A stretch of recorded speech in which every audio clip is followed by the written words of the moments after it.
Magandang araw sa lahat and welcome back to the GC Kataram Vlogs at nagbabalik na tayo sa another travel vlog from this channel. Katulad ng sinabi ko sa previous video is andito tayo ngayon sa Manguran. So bali yang sa harapan nyo is yung The Barn, which is yung events place nila, at andito ang ating mga kasama, nagchichill pa. So halina, samahan nyo kami pasukin ang kanilang events place. Paalala lang po sa lahat, hindi lahat nakakapasok dito, lalo na pag may event nakapasok lang kami kasi kami ang nag-set ng photo booth. At sa nakikita nyo may mga disenyo na at hindi pa nagsisimula kaya nakapasok pa tayo dito sa kanilang main hall. So bali kung gusto nyo pakasalo di kaya mag-celebrate ng debut is kontakin nyo na sila dito. Pero kung gusto nyo is pwede nyo rin akong kontakin kasi marunong gumawa ng mga ganitong disenyo, di kaya sa photo booth, di kaya sa giveaways, o di kaya sa photo and video, o di kaya sa pin-up, o di kaya sa weddings, o di kaya tables and chairs and lights and sound. Meron kami nun. Ay, kapuyag promote. So eto na, tapunta na tayo sa bandang likuran ng kanilang The Barn, which is yung likuran ng events place nila.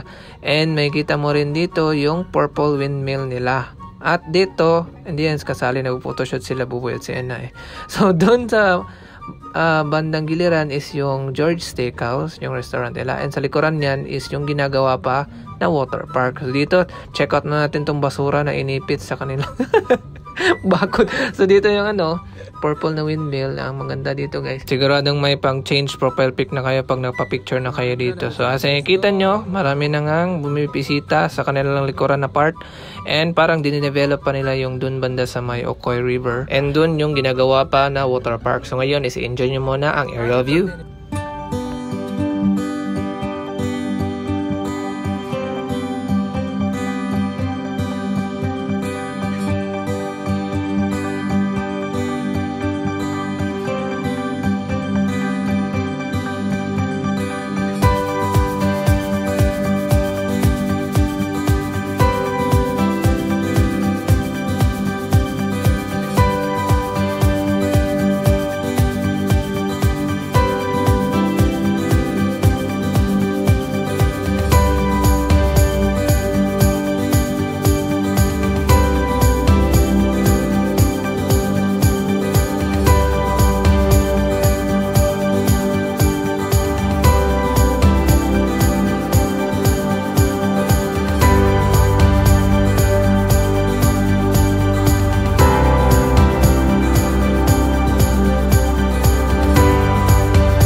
At sa ngayon, naabutan na nga kami ng gabi. Kaka-photoshoot pa dito. At medyo umaambon pa.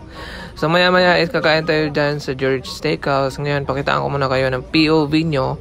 Kapag pumunta kayo dito ng gabi, ayan, hindi siya medyo creepy. Ano siya guys, sobrang relaxing kasi wala kayong maririnig na ingay ng mga sasakyan. So ngayon, papasok muna tayo ng George Steakhouse para kumain. And pipili na rin tayo ng mga desserts. So may iba't ibang flavors ng ice cream dito. At saka cakes din mismo.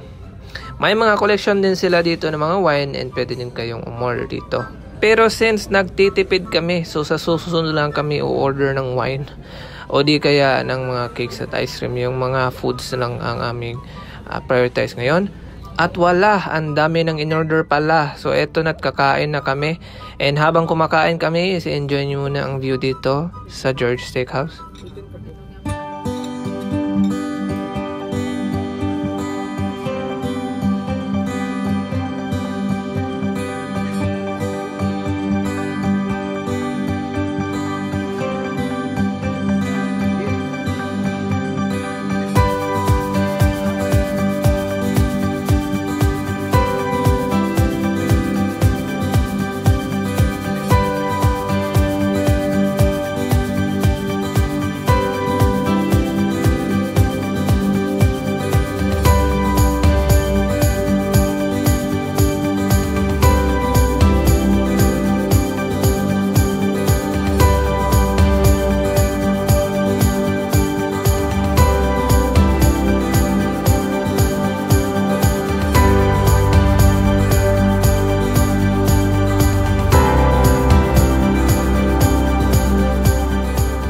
At sa ngayon ay nabusog na kami at sana ay nabusog din namin kayo sa ating gala dito sa Mango Ranch.